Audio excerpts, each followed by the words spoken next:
ये जो तमाम चेहरे आप यहाँ देख रहे हैं, ये सिर्फ भड़काऊ गैंग में शामिल हैं और भड़का रहे हैं, बरगला रहे हैं, बातों में फंसा रहे हैं, उनकी बातों में फंस भी जा रहे हैं लोग। यही वजह है कि मुर्शिदाबाद जैसी तस्वीरें आ रही हैं। लेकिन सबका अपना अपना एजेंडा है।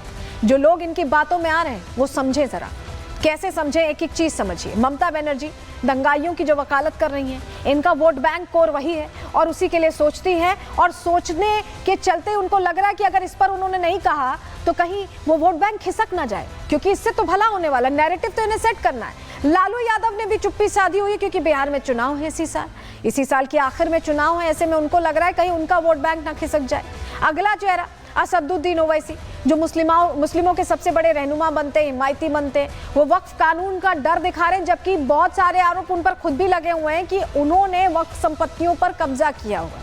ये बातें कही जा रही हैं और यही वजह है कि सदन के अंदर कभी कॉपी फाड़ते हैं, कभी बाहर आकर कहते हैं, याचिका डाल देते हैं, बहुत सारी चीजें कर रहे हैं, ये भी अपने फायदे के लिए। वही राहुल गांधी भी इस पूरे मामले पर जब सदन में चर्चा हो रही थी तब तो उन्होंने मुखर होकर कुछ नहीं कहा। यहाँ तक कि जब बैठकें चल रही थी तब भी कोई बहुत ज्यादा उनकी तरफ से नहीं कहा गया। लेकिन अब बिहार चुनाव को देखकर वो भी धीरे धीरे उसी राह पर आगे बढ़ते दिखाई दे रहे हैं। अगला चेहरा देखिए, अखिलेश यादव।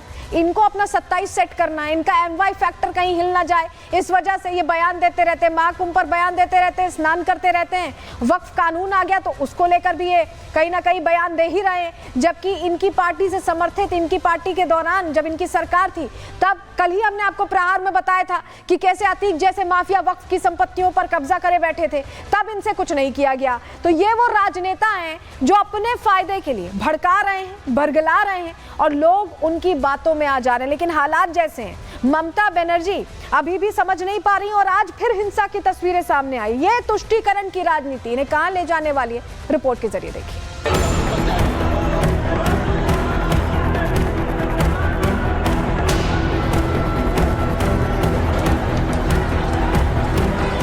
वक्फ संशोधन कानून के खिलाफ अब कश्मीर से लेकर बंगाल तक विरोध ही नहीं हो रहा, बल्कि खुलेआम हिंसक प्रदर्शन हो रहे हैं। विपक्षी दलों के नेता बार बार मुस्लिमों के बीच जो डर और जहर घोल रहे थे, उसका असर दिखने लगा है। जम्मू कश्मीर विधानसभा में पिछले 3 दिनों से वक्फ संशोधन कानून का विरोध हो रहा है। जनता से चुनकर आए माननीय सदन की मर्यादा को ताक पर रखते हुए एक दूसरे पर भूसे बरसा रहे हैं।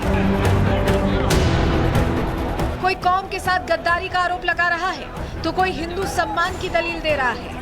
जम्मू कश्मीर विधानसभा में कई अहम मुद्दों पर चर्चा होनी थी, लेकिन नेशनल कॉन्फ्रेंस और कांग्रेस के विधायकों ने वक्फ कानून के खिलाफ नारेबाजी और हंगामा शुरू कर दिया। जनता द्वारा चुनी सरकार ही जनता के मुद्दों को दरकिनार करते हुए अपना सियासी एजेंडा चला रही है। दुश्मन हर वक्त रहेंगे, दुश्मनों की आवाज़ यही रहेगी, मगर हमने जो काम करना है वो करेंगे और इस रियासत को इस मुश्किल से निकालेंगे। जो कानून संवैधानिक तरीके से बना है, जिसे राष्ट्रपति ने पास कर दिया है, वो कानून फारूक अब्दुल्ला को सियासी संकट और रियासत के लिए मुसीबत बन गया है। नेशनल कॉन्फ्रेंस ही नहीं, आम आदमी पार्टी के एक विधायक के दम पर विधानसभा में जमकर हाथापाई हुई। आप विधायक महराज मलिक जहां बीजेपी और पीडीपी विधायकों पर आरोप लगा रहे हैं, वहीं बीजेपी विधायकों का दावा है कि वो हिंदुओं को अपमानित कर रहे थे। कोई अगर अनर्गल भाषा का प्रयोग करेगा तो जनता का आक्रोश भारी पड़ता है। हर समय यही बकना, हिंदू ऐसा है, हिंदू शराब पीता है, हिंदू टीका लगाकर ये करता है। कोई इनको पूछे, जब तुम्हारा फारगती दी थी तुम्हारे बाप ने, किस विषय के ऊपर दी थी? क्या तुम वहां पे अपराध कर रहे थे? उसी विषय के ऊपर इसके फादर ने इसकी फारगती दे दी और आज यहाँ पे ये नेता बनकर सबको डराने का प्रयास करा। तो भैया एक दिन आक्रोश फूटेगा, यही हाल होगा जो आज हुआ। मार्शल भी इनके, सरकार भी इनकी, तो ये जैसा करेंगे क्या वैसा भुगतेंगे। वक्फ संशोधन बिल जब से आया था तभी से असदुद्दीन ओवैसी मुस्लिमों को भड़काने में जुटे थे। मस्जिद और मजार छीनने का डर दिखा रहे थे और उस डर का असर जमीन पर दिखने लगा है। ऐसे में कई ऐसे धर्मगुरु भी हैं जो वैसी की प्लानिंग का कच्चा चिट्ठा खोल रहे हैं। ये वक्फ बिल अनकॉन्स्टिट्यूशनल है। ये वक्फ बिल आर्टिकल 14, आर्टिकल 25, 26, 29 का ग्रेव वायलेशन है। ये वक्फ बिल नहीं है बल्कि ये वक्फ बर्बाद बिल है। ये आदमी पर्सनल बोर्ड और तंजीम के मुस्लिम जमीयत उलमा के लोगों को और मुस्लिम तंजीमों को इस्तेमाल कर रहा है, भड़काना चाहता है, देश में दंगा कराना चाहता है। ये ऐसे अल्फाज हैं जो भी मुसलमान सुनेगा उसका खून खोलेगा। जो भी मुसलमान नौजवान बच्चा सुनेगा वो मुसलमान सड़कों पर उतरेगा और दूसरों को भी लेकर आएगा। वो आगजनी करेगा, फसाद करेगा, जैसे मुर्शिदाबाद में हुआ, जैसे मणिपुर में हुआ। ये यही चाहता है कि देश में दंगा हो और इसकी सियासत चमके, और जब दंगा भड़के, मुसलमानों की मौतें हों, मुसलमानों को जेलों में डाला जाए, तो इसकी सियासत चमके, इसकी सियासत उभर कर सामने आए। असदुद्दीन ओवैसी की भड़काऊ बोली और दीदी की तुष्टीकरण वाली राजनीति का असर पश्चिम बंगाल के मुर्शिदाबाद में दिखने लगा है। सड़कों पर उतरी भीड़ वक्फ कानून के खिलाफ नारे लगा रही है। भारत की धरती पर फिलिस्तीन के झंडे लहरा रही है। पुलिस की गाड़ियों को आग लगा रही है। लेकिन प्रदेश की मुखिया इन दंगाइयों पर सख्त एक्शन लेने के बजाय उनकी हमदर्द बनी हुई है।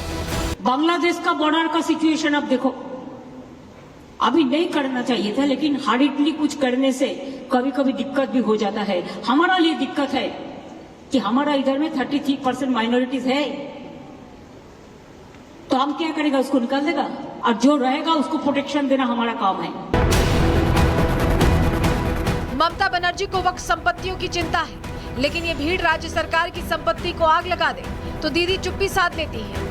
ऐसे में अब बीजेपी इस तुष्टीकरण वाली राजनीति पर हमलावर है कि कानून व्यवस्था संभालने में ममता की निर्ममता की सरकार पूरी तरह से विफल हुई है, असफल हुई। ममता बनर्जी और इंडी गठबंधन तुष्टीकरण की राजनीति के चलते बंगाल में कट्टरपंथी ताकतों के हौसले बुलंद कर रही है, और आज टीएमसी मुस्लिम लीग का नया अवतार बनकर सामने आई है, और ममता बनर्जी आधुनिक भारत की नई जिन्ना बनकर अत्याचारी, लुटेरे, खसूट करने वाले जिहादी मानसिकता को संरक्षण दे रही है।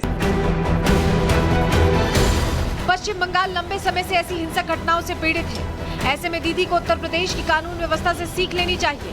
यहाँ होली भी मनाई जाती है और ईद भी, लेकिन नियमों में रहकर। योगी का संतुष्टीकरण वाला मॉडल विपक्ष के तुष्टीकरण वाली राजनीति पर भारी है। Bureau report, Republic Bharat. और इस बीच बड़ी खबर आपको बताएं, वक्फ कानून पर राहुल गांधी